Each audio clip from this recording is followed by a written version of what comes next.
Hello, everybody. Thank you for joining today. My name is Austin Carr, and this is the Greenlink Podcast. I'm here with my co-host, Olivia Gorel. So, we were talking a little bit here before the show, and we're talking about Pearl certification, that Greenlink is one of the few contractors in our area specifically, but even nationally. It's a very low percentage of contractors that are Pearl certified. And Pearl certification, what this is a third-party validation for homeowners, building owners, when they make these energy efficiency upgrades into their properties, whether that be attic weatherization, air sealing. This includes mechanical upgrades, appliances, solar, batteries also fall under this category as well. And so Pearl certification actually signifies and really solidifies the value add for the homeowner, for the building owner, that they've made these improvements. In years past, I used to talk to folks and say, one of our biggest competitors is granite countertops, kind of being facetious. But what I mean by that is, if somebody's going to invest this money, we'll say $5,000 into their home, and they've got the old countertops, or do they want to make their home energy efficient? And the ROI historically on the granite countertops, that's going to give them a better return on their investment. Yeah. People can see it, feel it, touch it. They're experiencing it. We don't realize the inefficiencies necessarily in our home until we're living there. And it's very common after people move into the house. Right. That's when they'll start to identify these issues. And so Pearl certification will assign this value to a home. And actually, when you list it on the MLS, I believe you get kind of a tag or something that identifies the home as an energy efficient home. And when you go to sell, they say that it will actually increase the value of your home by up to 5%. Those are Pearl certification's words, not ours. But yeah, I would encourage everybody to check them out. It's pearlcertification.com. And, we think it's a big deal to offer this to our homeowners. Again, when you're going up against the granite countertops there, to say, hey, we've made this investment into our home, and that should create additional value in the property. Certainly it lowers the operating expenses. If historically their utility bills are $300 a month, we'll say on average throughout the year, and we make these improvements, maybe we drop that by 25-30% with some weatherization work, that should make an impact for that home and for the homeowner and the new residents there. And I think that's a good thing for folks to look into. We've been a part of that program now for about 3 years. Yeah, 3 years or so that we've been involved there. And actually, as I'm looking at their website here, Pearl is actively working to get further involved in the IRA, the Inflation Reduction Act, and some of the energy-related measures that came from the IRA bill being passed a couple years ago. They are one of the top contenders to almost be like an administrator / designee within some of the rebate programs that'll be available through the Inflation Reduction Act, which we'll actually be talking a little bit about on our next episode. We'll have AJ in here, and we'll talk about the Inflation Reduction Act and the likes, all the things, the incentives, the rebates, the policy, everything that kind of makes the energy efficiency world churn the way that it does. I want to add something about Pearl. Please do. What's really cool about it is that it comes with not just this certification, but they have a portal that once you're a customer that has this certification, a portal that you can continue to add to over time. So if 10 years later you decide you want a new oven, you can go into your Pearl portal and add that. So it goes on over time, but it also comes with these letters, a lender letter. Sometimes it's really difficult for homeowners to get support from a bank. So lender letters. And then a inspection letter as well. So when people come to survey the home to put a price on it, they can offer that letter up to the person that's there to appraise it. And it kind of allows them to price it higher. Like that's how they know get that it's additional a true value when they go to sell. Yeah. Yeah. So it comes with letters that uphold the fact that they had this energy efficiency work done. And then also through the portal or through Pearl, they can get like marketing material. So if they're doing open houses where people are coming to see their house, they're trying to sell, they can have these cool materials that are up on all of their energy efficient appliances and things like that. So there's a lot to offer through the Pearl portal. And I know that that's been a big selling point for a lot of our customers when they go with us, is that we're one of those, 5% nationwide of contractors that are part of that program. So. For sure. And, I'm looking up online here. What they do is they the different upgrades that are made, they call those assets. And as I'm looking on their website, they've actually expanded it recently, and they kind of have the broad category of their different asset categories here. One of them is the building shell, what we call it, the building envelope. That includes roofs, walls, windows, foundations, doors, things like that. They also have a heating and cooling side on here. We talk a lot about heat pumps recently, but additionally, furnaces, air conditioners, getting that ultra efficient equipment in there. Again, if a homeowner is getting ready to sell and their furnace goes out, maybe they just want to swap it out with the cheapest builder grade furnace they can get versus somebody that spent that extra money and put that additional value into that home. The Pearl certification is going to help them extract that value back out. It's interesting because a lot of people probably think like, yes, your home and your car, those are assets, but like everything in your home too. And I think that's the way Greenlink frames our services, and why we're not like a lot of other contractors is because we really do look at all things within the home as an asset. It's not just the home. Yeah, that's a great point there. They also have on here base load, which is they state that would be equipment such as water heaters, appliances, and other electronics that use energy consistently no matter what the outside temperature is. So the base load, we talk a lot about that too when we're doing energy audits. We say, what's the baseline of this home? We look at some of the seasons where they're not heating and cooling. We also call those the shoulder seasons. We know you're not running your furnace. We know you're not running your air conditioner. And so what's the energy usage of that house? That's typically defined as the base load for the home. Beyond that, they have home management, which is pretty cool stuff. You got the smart thermostats. They say information dashboards and energy management plans. Some of the things that come to my mind on the energy management side would be like the span panel. Oh, those are so cool. Yes, they are. They're sexy. You got cool, one at your house, didn't you? I did not. No, I would love to. Yeah, I've kicked it around quite a bit. I just haven't pulled the trigger on it. But yeah, the span panels are really, really cool. That's on the home management side, and really, let me touch on that actually. Yeah, talk more about the span panel. The span panel actually is similar to like a dumb phone versus a smartphone. That's kind of how I start to explain that to people. But you have your main service panel in your home where you've got all the breakers or maybe old screw-in fuses or whatever the case is at your home. The span panel is actually each individual breaker or circuit is a smart circuit. So on an app, on a control board, on your computer maybe, you can monitor and see the energy that's being used for each circuit within your home. So it's cool to see that data, but why is that practical? Well, in a case where maybe you have a battery or an EV potentially even, you can determine what circuits are open and closed. So let's say you build a profile and you say, okay, in the event of an outage and if I go onto my battery backup, I want to maximize the capability and the longevity, how long our home's going to get power. So you say, okay, I'm going to turn off all non-essential loads. And this is an automatic thing that you have predetermined and built out in that profile. And instead of maybe getting, we'll say 4 hours out of your battery, you can get 6 to 7 hours because you shut down maybe the washing machine. You don't need to run that during an outage unless you absolutely had to. But you can shut things like that down, but while maintaining power to the refrigerators, the freezers, lights in certain rooms, whatever you want to do. So that's really cool stuff. We actually have a project coming up where we'll be installing a number of span panels on it. Cool. Big development, and we're excited to dig into that. I like the funny examples that are still practical to me. Like your kids are playing video games and it's just like interrupting their ability to do well in school, and so you're like shutting down their video games from your phone. Yeah, you could definitely do that, or shut down the internet power or whatever, the Wi-Fi, the modem. Yeah, we put out like a Facebook post a few months ago about span, and I think in our post we talked about some of those like funny examples. Yeah. I've never considered that, but that's a great point. Yeah, you can definitely keep the kids focused and on task. Yeah. Shut down all the power in the home except for their little office area or work area where they're doing their homework. That's cool. So additionally, one of the last asset classes that Pearl has is the solar, EV, and energy storage, which we've kind of just touched on. Obviously at Greenlink, everything on here, all these asset classes that they talk about, this is what we do. Yeah. This is the business that we're in and the value we bring to our customers. And so on the EV, electric vehicles and chargers really is what they're talking about there.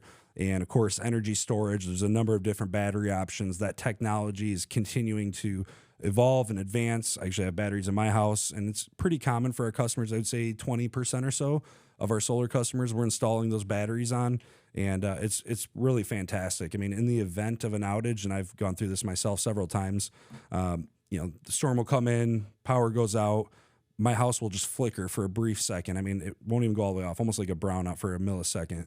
And I'll be like, are we on the battery now? And I'll actually look outside and look over at the neighbor's house. And if all their lights are off, I'm like, okay, yep, we're on the battery here. It's so quick that you don't even always realize that it happened. Whereas with a generator, a generator is certainly going to last you longer in the event of an outage. If you were out without power for weeks or months or whatever, something that we've actually done in several customers' cases, they want the best of both worlds.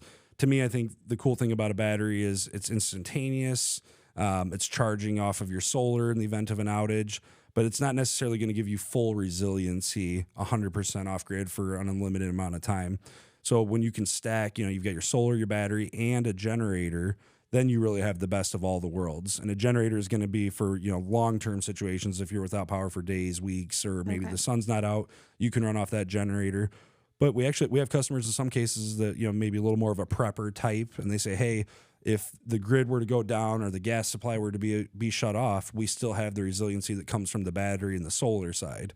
So again, you can stack all of those components for the best of everything. So would you have to build the system larger, like a way larger percent offset, 110, 120, 150, for energy to go to both this battery and this generator and it's a good question. Pay your bill? No, not necessarily. So you would still want that 105, 110% offset somewhere in that area, because that theoretically is saying that you're creating 110% of the power that your home uses. So you're good there. We're covering the bill and we have 5 or 10% more just in case. Exactly. Yep. Some of that wiggle room. Mm-hmm. And then typically with net metering, you're using ComEd as the virtual battery in a way. Like you're sending that excess power to them. Well, in a case of an outage, you're not going to be sending that to ComEd. Your transfer switch is going to click over and it's going to isolate you from ComEd so that you're not pushing power down the lines while the workers are fixing things. And you're going to send that power first to your home and then secondarily to your battery. And then in the event where you're creating more power than your home is using and your battery's already full, then the solar system is actually going to begin to shed the additional power, and it'll throttle up and down in a way so that you're not over generating power that you can't use. And then in the generator, we'll actually sequence, and typically that would be the third option. So first we're going solar, second we're going batteries, and then third we're going to the generator. And at that point, you're going to be shutting down the solar and the battery. They're not going to work simultaneously. We're going to say we either want the generator or we want the solar and the battery. Okay.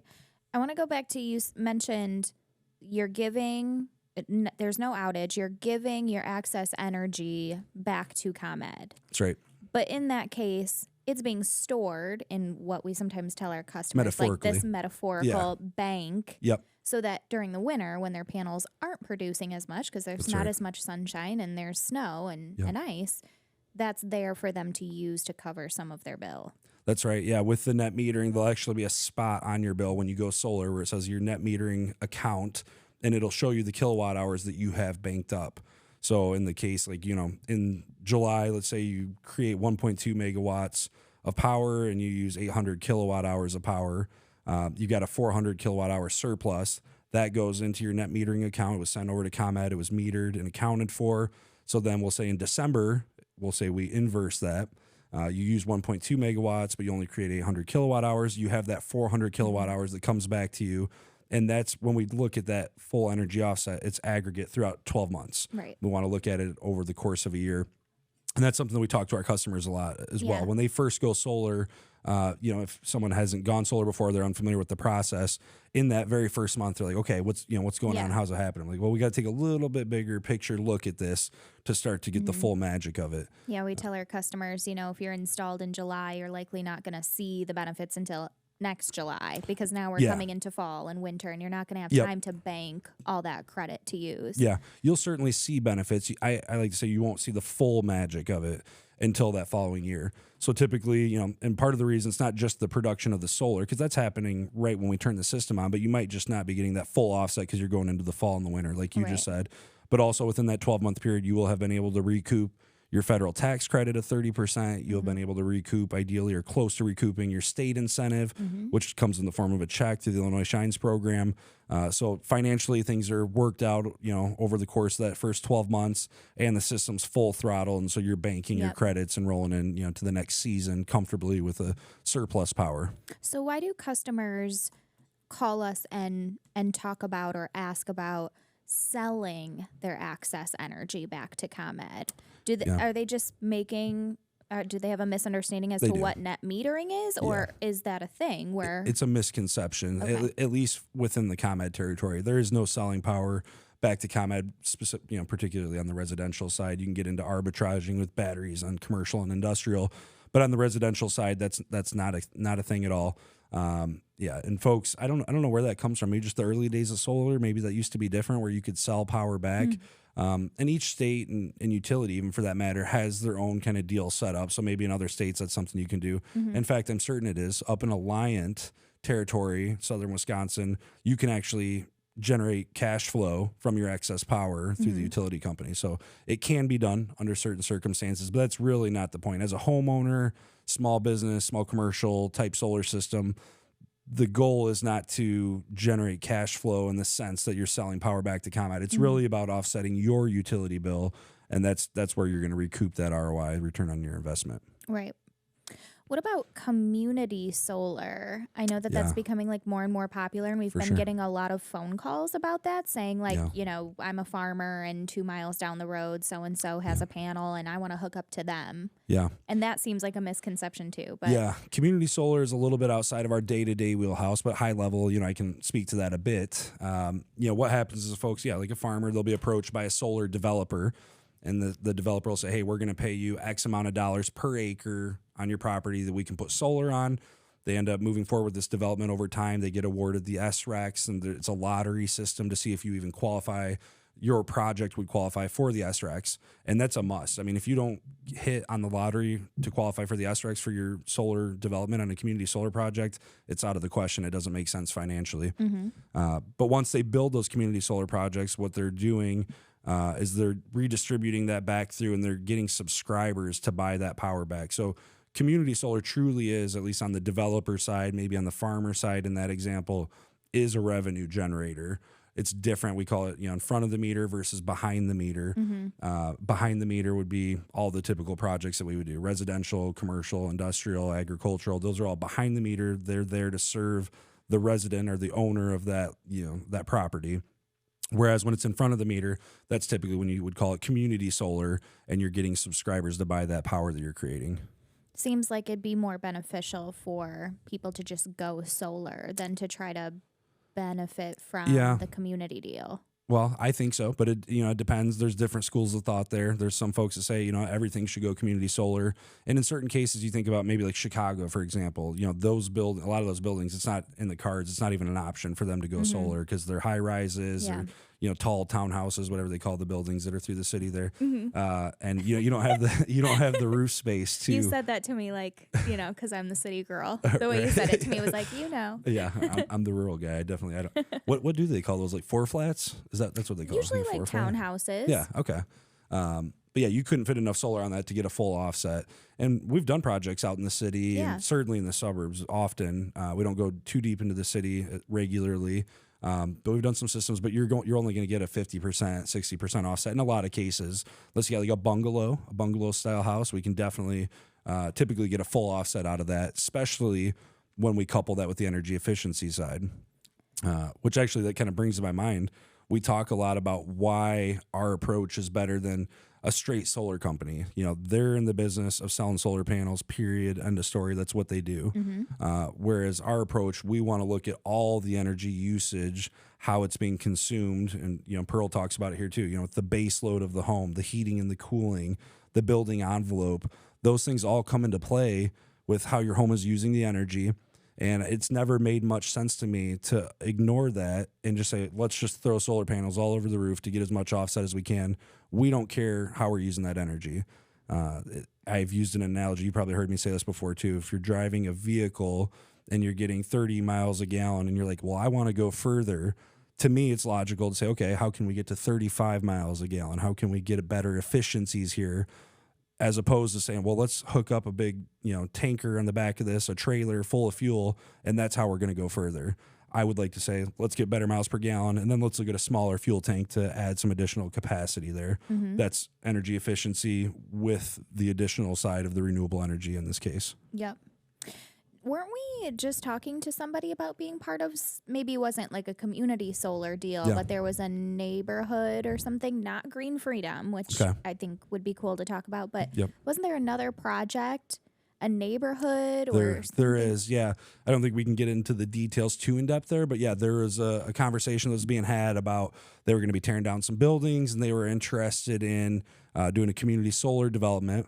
But then this group also has several hundred scattered sites of single residential family homes, and they also want to explore, rooftop solar for those homes. But then they have high rises and multifamilies, and they would want to use the community solar to feed into those. So those would be Okay. the subscribers in that case, the buildings that really aren't suitable for solar.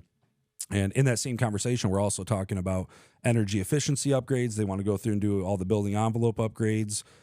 They're exploring going through the IWAT program, which is the Illinois Weatherization Assistance Program, which is common in public housing and low income. And then you also have a number of other incentive and rebate programs on the building envelope side, as you know. IWAP, you have the retrofit program, which is pretty great. That one is a NICOR program, right? ComEd.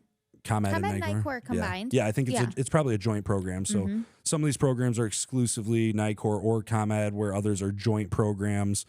So it kind of changes. But the retrofit program is really cool. We joined that one last year, and it's pretty cut and dry, right? If you're at a certain level of income Yep. or below, do you know, is it 70% or 80% AMI?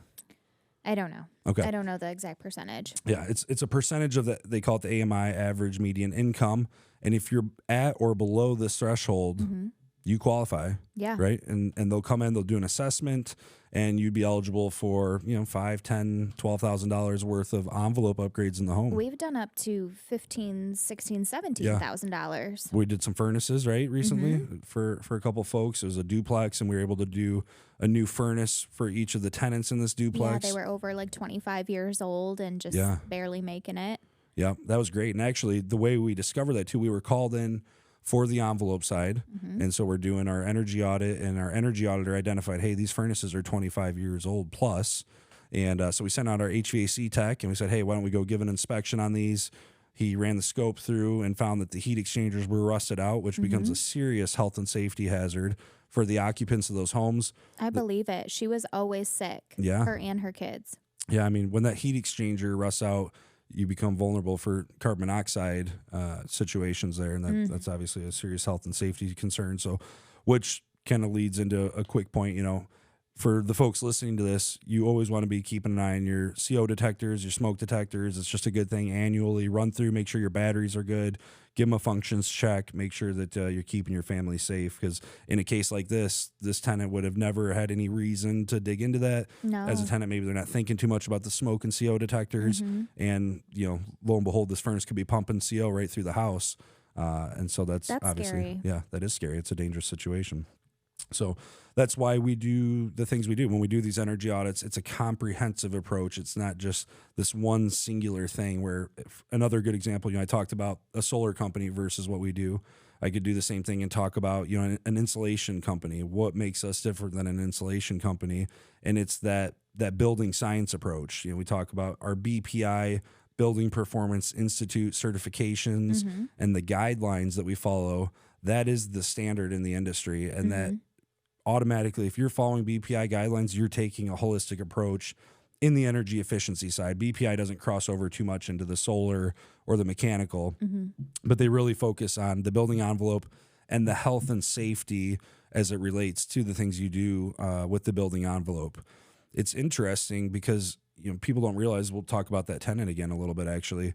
Maybe some CO was leaking through that house. It didn't pick up on our personal CO meters, so I think it was okay. But let's just say, for example, it was maybe 10, 20, 30 parts per million of CO were kind of leaking through the house, which is a really low level. Still not good, but it's a low level. But then you go and you tighten up that house, and you've reduced the air changes that are happening in there. And now maybe what would have been an ambient CO of 20 or 30 parts per million is now up to 100 or 150 or 200 parts per million. Yeah, so if we wouldn't have really looked at everything, we would have never caught that, and we would have been she would have been in an even more serious situation. Yeah, exactly. And that's where, again, following the BPI guidelines, you can never miss that. You're going in, you're doing your pre-testing, the CAS, you hear a lot, combustion appliance zone testing. That's what that's about. And then at the post side, you're doing the same thing. You're checking to make sure that appliances are drafting correctly, because that can also be affected too. So we see it often. In fact, a home will originally be built with, they've got a furnace that's drafting through a flue and a water heater that's drafting through a flue, and they share, we'll say, a 6-inch common flue. So you got the water heater, the furnace, they're coming together in a Y, and they're drafting up out through the roof. Well, it's common over the years as furnaces become more energy efficient. You get 90% furnaces. Those are vented with PVC pipe through the wall. So that furnace, the old furnace, is no longer tying into this common flue, and you've got a 6-inch diameter pipe, and it was designed to be a 6-inch pipe because they were calculating the BTUs from the furnace and the BTUs from the water heater combining, and that says, okay, we need a 6-inch flue. Now you've eliminated that furnace, and the calculation has changed now. Mm-hmm. You only have 40,000 BTUs from this water heater, so you don't need 6 inches. In fact, 6 inches won't work. It can't gain the velocity to leave that flue and exhaust through the home out to the outside. And so it's a simple fix. You just put a chimney liner in, you put, down to a 3-inch or 4-inch, whatever it calls for, liner, connect that to the water heater, and now you've reestablished proper drafting of that appliance, and the home is now safe again. All too often we see it where an HVAC contractor's done that swap out. They don't care about this other piece for whatever reason I don't understand, and it creates these health and safety issues. Yeah, I think, we always say these 4 things are our focus and why it makes us different than just a standalone contractor that doesn't have this holistic, approach to their company or to their service that they're offering. Health, comfort, efficiency, and sustainability. Those are really always our go-tos, those 4 things when we're working on a home, whether it's the envelope work, the weatherization, the solar, the HVAC, or all of it. The focus is comfort, health, efficiency, and sustainability. Yeah, that's a beautiful thing. I love it. Totally agree. And I think that's an important distinction again between a company that's really siloed, might not be as big of a focus. Without that comprehensive look, you can't always identify those things. You have to be understanding of the home as a system. And again, with Pearl certification, with BPI, some of these third-party groups, that's what their mission is adoption and education, folks understanding how these things play a part, how they play a role in the operations of our home. So at my house, I went home today at 2:00, and I walked in, and it's 55 degrees, which has not happened to me all winter. Inside? Yeah. So I'm like, what's going on here? And I walk over to the thermostat. I look, 55 degrees. I have a boiler, and that's I get my heat from radiator heat. Yep. And this happens every winter. Thus far, I've been lucky. Even when we were negative, it's 60 degrees outside today, and somehow I come home and my heat's not working. What could I do at my home to replace the boiler heat? And what are my options? And what would Greenlink do in the case? Sure. Well, there's a couple of different ways to go about that. I mean, on the surface, a boiler is not a bad way to heat a home. However, you probably don't have air conditioning in your house, do you? I do not. Right, because you don't have ductwork, so you just got the heating side from the boiler. So then, a homeowner or property owner would be left with the decision to say, okay, do we care about AC? If we do, then you would probably look over at a mini split. A Mitsubishi mini split is probably the route you would go. You would get an outside heat pump condensing unit, and then you would run it to the split heads, similar to the one over your shoulder here, and you would put those in the different rooms in the house, and then you would heat and cool with that device. You could also use that as a supplemental too and say, okay, we're going to leave the boiler, kind of make that our primary, but we're going to supplement with the heat pump side. But the beautiful thing about the heat pump is it is also an air conditioner as well. So you've got both sides of the season covered. Alternatively, you could also, and this would be a big step and not a common practice, but you could also rerun ductwork all through the house and, do that kind of thing. But then you're opening up walls, and that's a heavy-duty remodel project. So the split systems are the more common approach. So how does it run from this outside unit to different rooms in your house? Yep. So you've got line sets that you're running with most air conditioners too. I don't know if you can picture this or not, but you got the outside condensing unit air conditioner, right? And then there's 2 copper lines that are running over to the air handler. And so in this case, you would have to run those line sets to each of the different heads in the home. So typically, in a house like yours, you'd probably run 4 heads, something along those lines. And that's probably one of the more difficult parts about that project. It's doable and it's not a big deal, but it does take some work, and because you want to take into consideration the cosmetics, obviously. Yeah. You don't want copper just wrapping around your house. And so there's different channels and tracks that you can use that kind of make it look seamless and fully integrated so it doesn't stick out. But that's the best way to handle that. But again, boiler heat's not bad, but yeah, if I was in that situation, I'd be looking at a mini split because I would not be living well without air conditioning in the summertime. So yeah, I love my radiator heat. It's a different kind of heat, It's just like this warm, toasty. Yep. I love it, but not having air conditioning is not fun. We put the window units in, but that's not cosmetically cute either. We don't love that. Yeah. Well, and then you get your windows open too, which is kind of uncomfortable in some cases. So this mini split situation, is that a hefty bill? That can be pretty hefty. I mean, it's relative, but yeah, it's a pretty big deal to go in and install split heads throughout a building. However, the Inflation Reduction Act does have some pretty solid incentives for that. Oh, cool. For switching to heat pumps. They've got some great tax credits and rebates there. The manufacturers and utilities will also supply some incentives and rebates to folks converting from forced air gas over to electric, because a heat pump is going to be an electric device. Yeah, savings. Yep, and so you got that side of things, and then also through ComEd's program, you got the electrification program, which you're familiar with, obviously. Yep.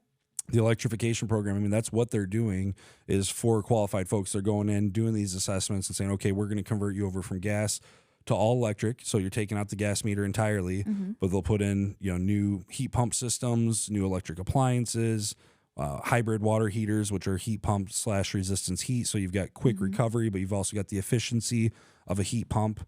Yeah, it's a big deal. And, somebody yesterday was actually talking to me and saying, well, what's the difference if I have, I heat my home with electric already. I'm using electric resistance baseboard heat. So similar, you get the radiators. Some people have the resistance heaters. That is, although it's energy efficient, so you're using all of the electricity that's being supplied and converting that to heat, or an extremely high percentage of it, but it takes so much electricity to create those BTUs. So whereas a heat pump is energy efficient, but it sips energy, to use a Chandlerism there. It sips energy, and it doesn't take as much electricity to generate that heat. And so that's where the efficiency side is gained at. But yeah, we love the heat pumps in combination, and for your house, I mean, building envelope stuff would be important. You said you get the windows and things like that. My house is so leaky. I don't know how I have worked for Greenlink Energy Solutions for 4 years. We got to get in there and get some stuff done for you. I know, and not had my home revamped. I really need to get that taken care of because it is so leaky. It is the same temperature outside as it is in we gotta fix that up for you. Well, the old saying with the cobbler's son has no shoes, and have you ever heard that? No, you're making a face like you haven't. Like I'm an old soul. The youngest boomer I have ever met. It is so wild. Yeah, very true. Yeah, well, I've been there myself, and many times throughout the years where my house was tore apart, or I was remodeling, or doing this or that, or just didn't take the time to get to it yet. So I actually just put a heater in my garage this past winter, but I've not yet insulated the attic above it, and so that's crazy towns. But yeah, that's not a good idea. No, it's not good. We won't advertise that one. But yeah, that just does not seem like you to put a heater in the garage and not insulate your garage attic. No, it hurts my soul. But my wife's very happy pulling into a warm garage. So, cool. Well, that's good. I think that's a good chat for today. We talked about some of our certifications, credentials, some of our approaches. Talking a little bit more about the building science and the programs. We'll dig into it on the next episode. Again, next one we'll be talking with AJ Young, and we'll talk policy, incentives, rebates, all the exciting things that are happening from a federal, state, and utility level. Yeah. So, cool. Thank you all. Catch you on the next one.